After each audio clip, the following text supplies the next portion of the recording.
It started like any other Monday morning.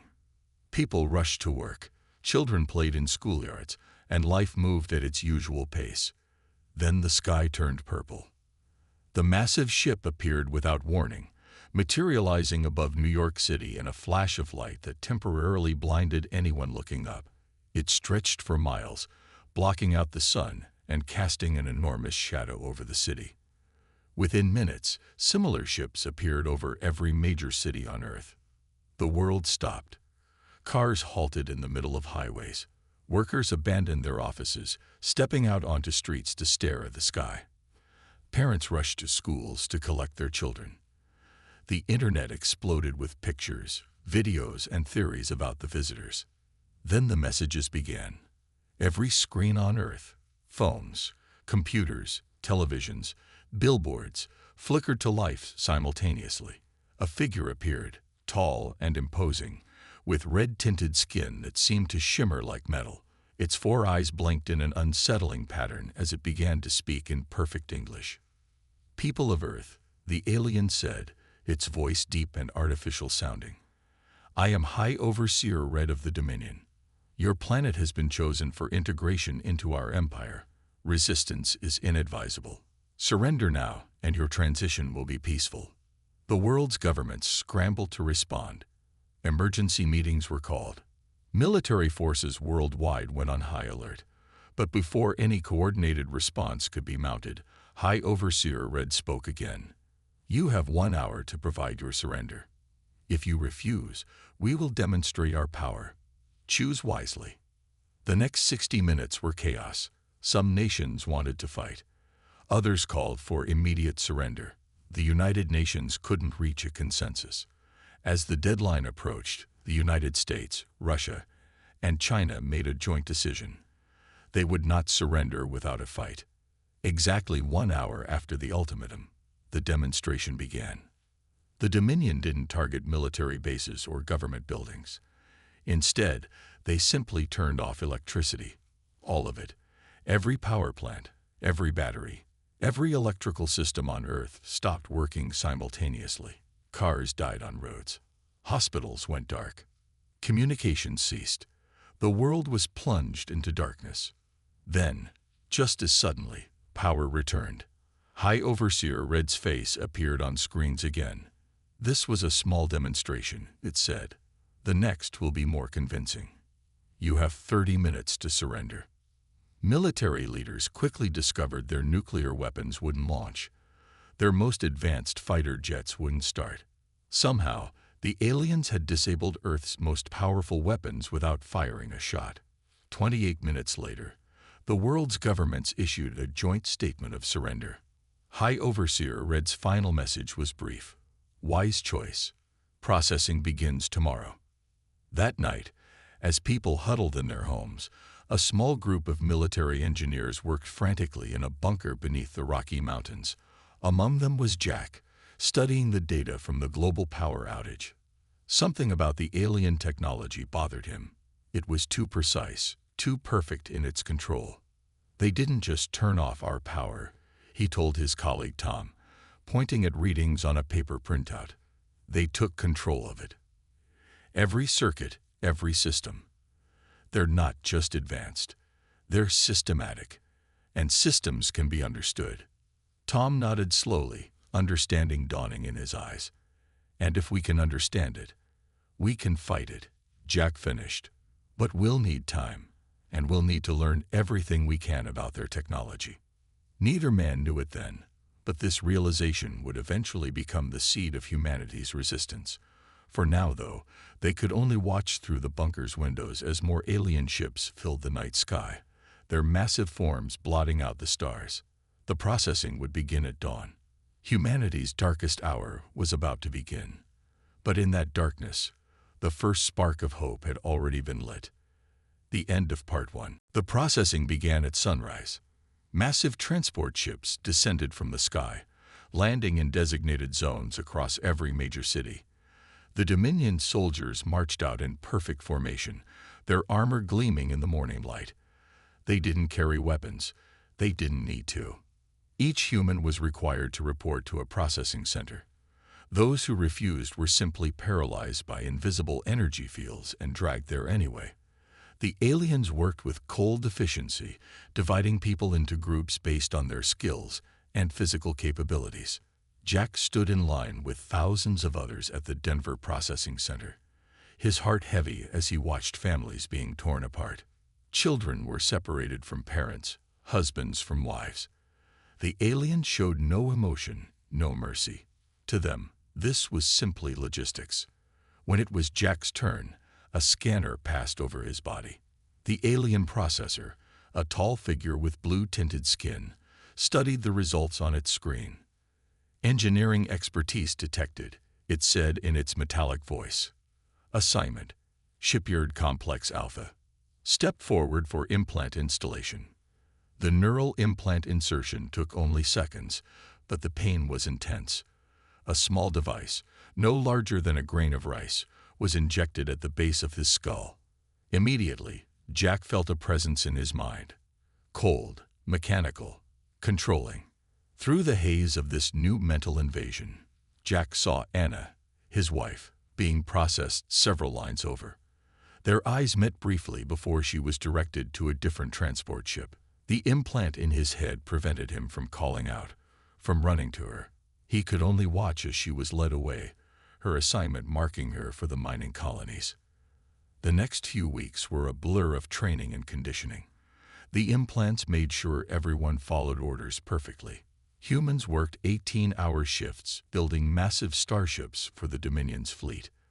Their bodies moved like machines, their minds trapped in a fog of artificial compliance. But during the brief rest periods, when the implants reduced their control to allow for sleep, Jack's mind worked furiously. He noticed things, small things at first, how the implants' grip seemed to weaken slightly when they were deep in the maintenance tunnels, far from the main control centers, how certain tools and equipment responded differently to human touch than to alien handlers. One night, while repairing a coolant line in the deepest part of the shipyard, Jack felt something strange. For a brief moment, his mind cleared completely. The implant's control wavered, like a radio losing signal. He froze, afraid to move, afraid to even breathe. For 10 precious seconds, he was himself again. When the control resumed, Jack carefully kept his face blank, but inside, his mind raced. The implants weren't perfect. There were gaps in their coverage, weaknesses in their system. He began counting steps, mapping distances, noting the exact locations where these brief moments of clarity occurred. In his bunk that night, surrounded by hundreds of other sleeping workers, Jack made his first plan. It would be slow, dangerous work. He would need to be careful. One wrong move, one suspicious thought at the wrong time, and the aliens would detect his resistance through the implant. But he had something now that the Dominion had tried to take from all humans: hope. Somewhere in the mining colonies, Anna was enduring the same torture. The thought of her kept him focused, determined. If there were weaknesses in the implant system here, there would be weaknesses there too. The aliens had made a crucial mistake. They had put humans to work on their most advanced technology, thinking the implants would keep them from understanding what they were building. But understanding was what humans did best, and Jack understood more every day. As he drifted off to sleep, his last thought was of Anna. "Hold on," he whispered in his mind, where even the implant couldn't hear. "We're not beaten yet." The end of Part 2. 3 months into their enslavement, Jack had mapped every blind spot in the shipyard's implant control system. The maintenance tunnels running deep beneath the massive facility had become his silent classroom. Here, in these forgotten corners, he could think clearly for precious minutes at a time. He wasn't the only one who had noticed. Tom, his old colleague from the military, worked in a different section of the shipyard. During one maintenance shift, they crossed paths in a blind spot. For the first time in months, they could speak freely. "The implants weakened near the power conduits," Tom whispered, his eyes clear of the usual controlled haze. "Something about the energy fields interferes with the signal." Jack nodded. "I've been studying their ship designs. The aliens didn't create any of this technology. They copied it from someone else. That's why it's so rigid. They don't understand how to improve it, only how to use it. Their conversation lasted only minutes before the implants regained strength, but it was enough. Word began to spread through subtle gestures and coded maintenance requests. More humans found their way to the blind spots during their shifts. A silent network began to grow. Meanwhile, in the mining colonies, Anna had made her own discovery. The massive drills they used to extract rare minerals created electromagnetic interference that disrupted the implants. During these moments, she could think clearly enough to study the colony's communication systems. The aliens used quantum-based transmitters for instant communication across their empire. Each night, as she lay in her bunk, Anna's engineering mind pieced together how the system worked. The aliens thought the implants kept humans from understanding the technology they handled. They were wrong.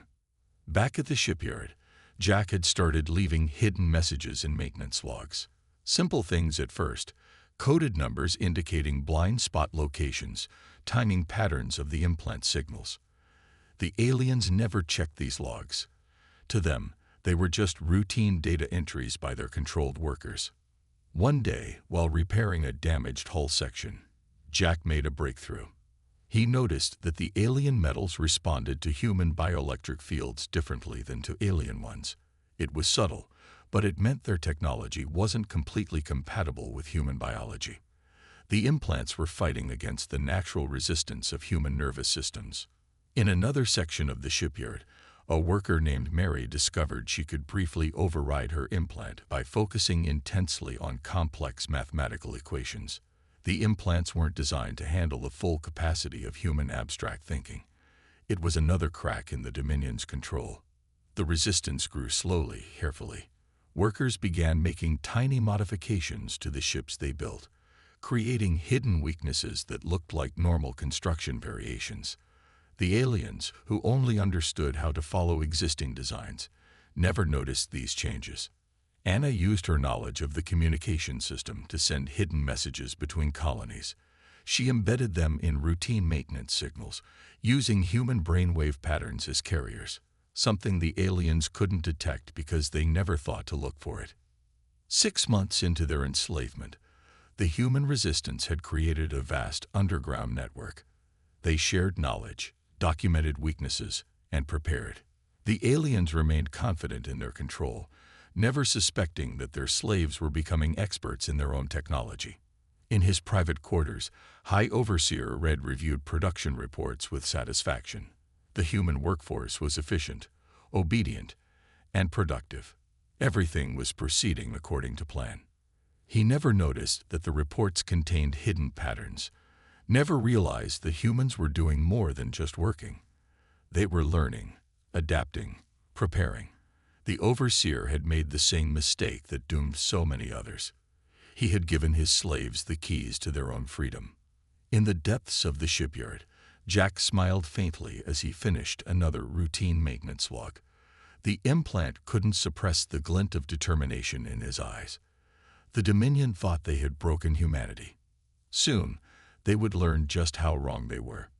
The end of Part 3. 1 year into humanity's enslavement, the resistance had spread like invisible threads across the Dominion's empire. Every work camp, every factory, every mining colony now had its own hidden network of awakened humans. They called themselves the Sleepwalkers, slaves who were no longer truly sleeping.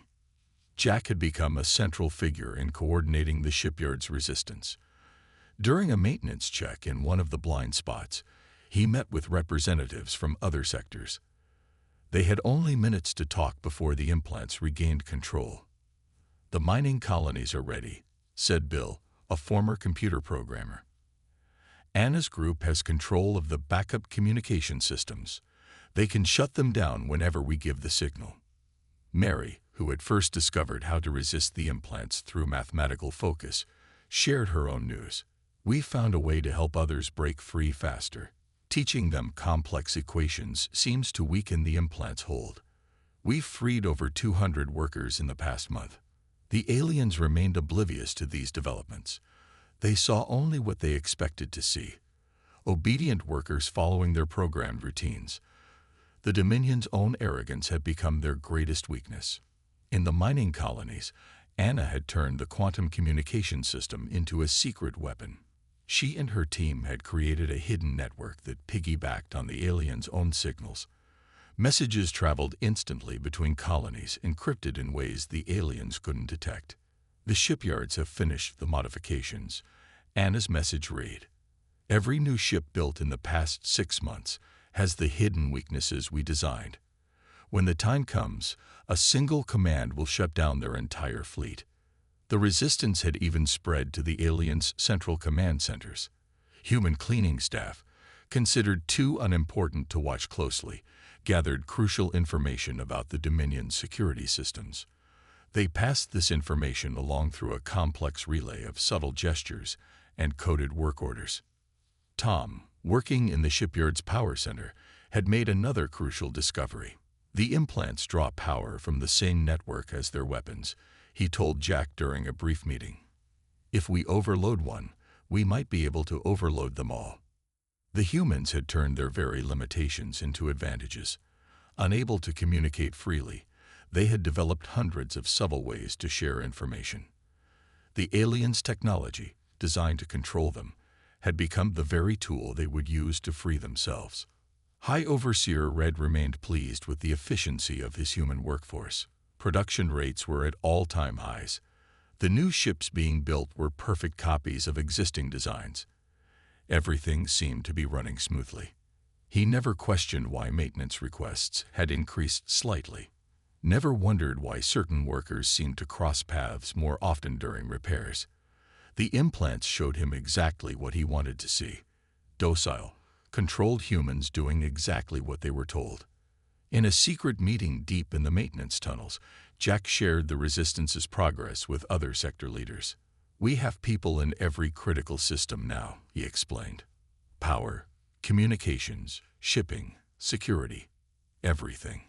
When we move, we'll hit them all at once." The leaders nodded, their eyes clear and determined in the brief freedom from their implants. They had spent a year learning, adapting, and preparing. The aliens had given them access to advanced technology, thinking the implants would keep humans from understanding it.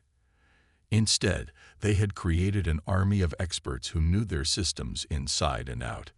"Send word to all sectors," Jack said as their time in the blind spot drew to a close. "The festival of their empire's founding begins in 1 month. That's when we strike." As the implants regained control, the Resistance leaders returned to their workstations, their faces once again blank and obedient. But behind their controlled expressions, millions of minds were counting down to the day of rebellion. The end of Part 4. The day of the Dominion's founding festival arrived. Alien ships filled the skies above their major cities, gathered for the celebration. High Overseer Red stood on his command platform, watching the display with satisfaction. Colored lights filled the sky as ships performed complex formation maneuvers.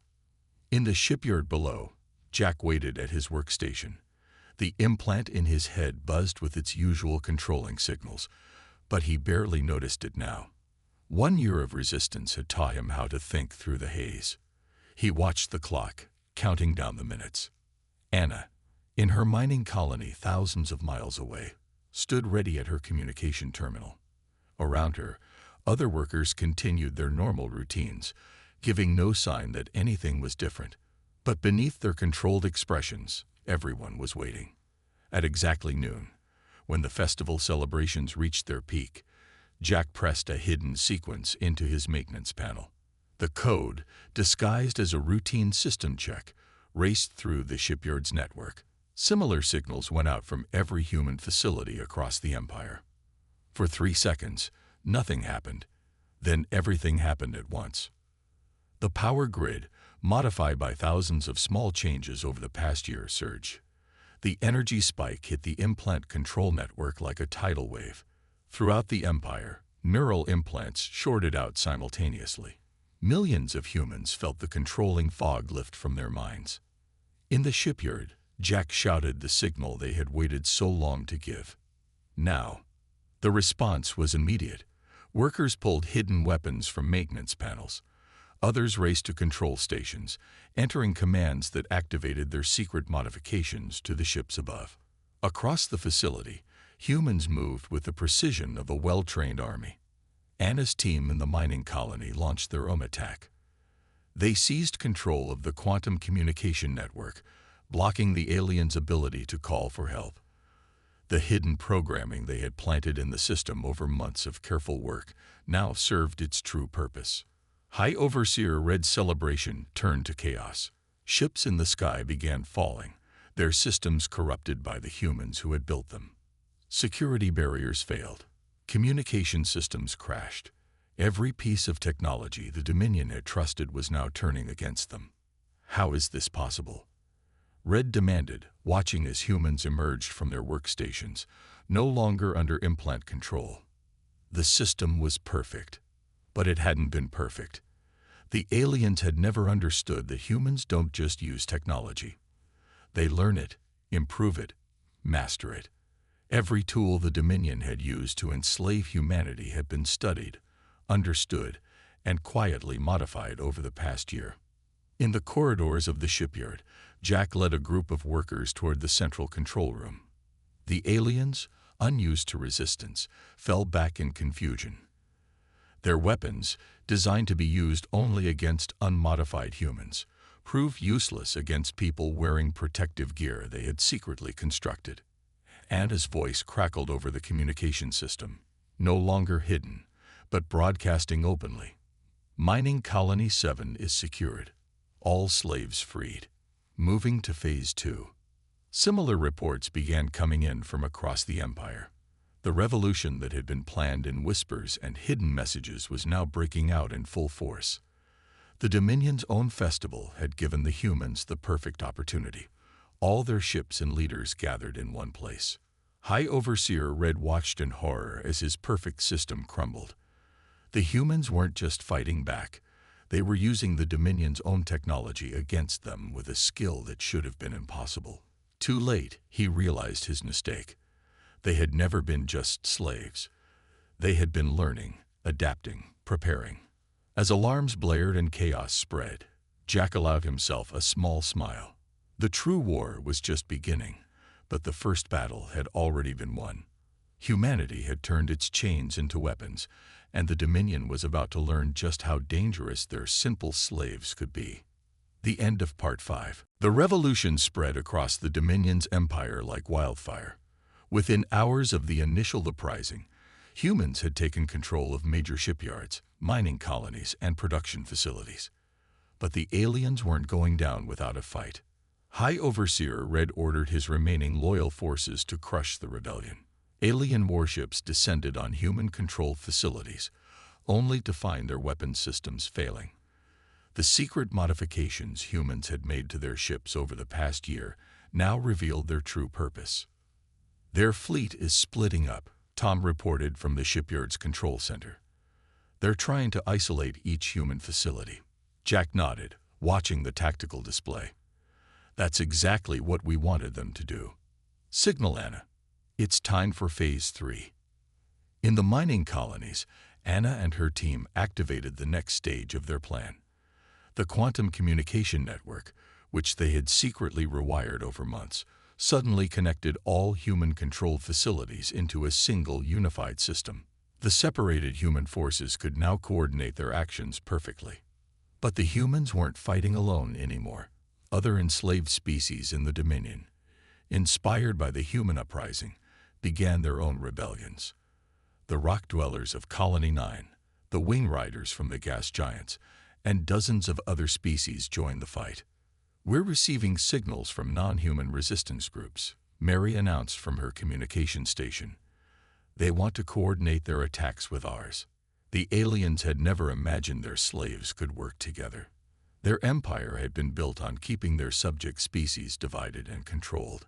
Now, that strategy was backfiring spectacularly. High Overseer Red watched in growing horror as his empire crumbled. Reports of losses flooded in from every sector. His perfect system of control was being torn apart by the very slaves he had thought were safely contained. How are they doing this? he demanded, pounding his command console. "They're just primitive humans." But humans had proven to be anything but primitive. Every piece of alien technology they had been forced to work with had been studied, understood, and improved upon. The Dominion's greatest mistake had been giving humans access to their advanced technology, thinking the implants would keep them from understanding it. In the shipyard, Jack led a team to capture the main defense center. The aliens had better weapons, but humans had something more valuable: intimate knowledge of every system they had built and maintained over the past year.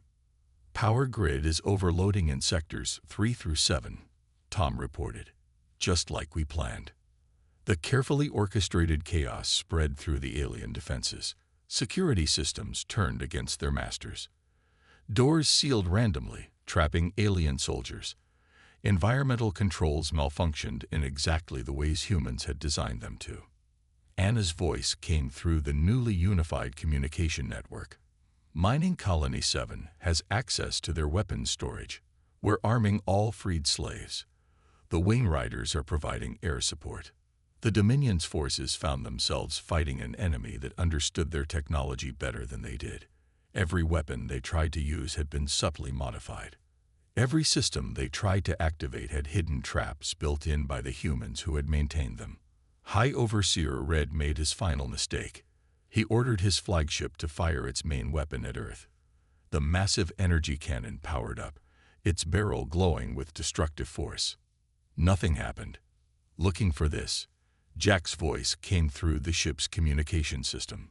He held up a small crystal, the firing control circuit that he had removed and replaced with a fake months ago, while doing routine maintenance.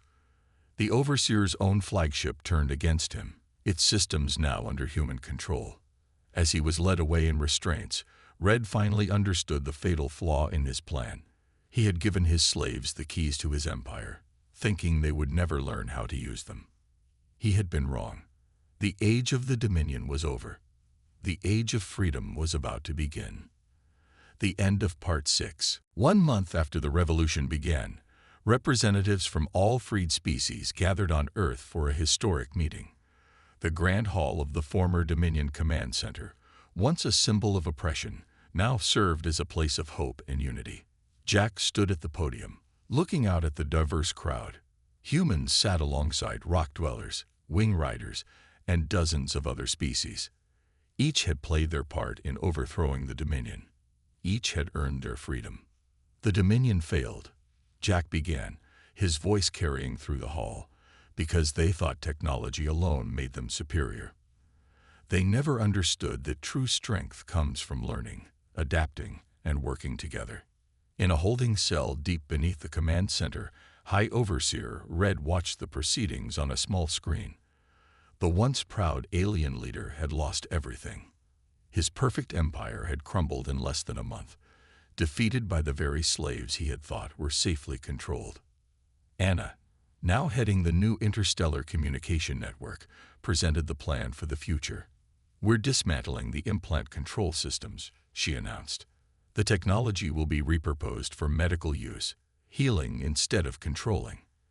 The freed species had already begun transforming the Dominion's empire of slavery into something new.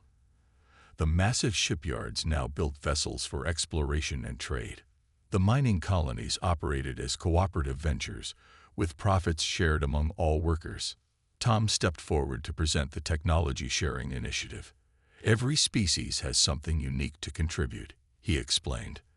"The Dominion hoarded knowledge. We'll share it. Their empire was built on control. Ours will be built on cooperation." The Wing Riders, with their natural ability to navigate complex air currents, helped improve spacecraft designs. The rock dwellers shared their deep understanding of mineral formations, making mining safer and more efficient. Humans contributed their ability to innovate and adapt technology in new ways.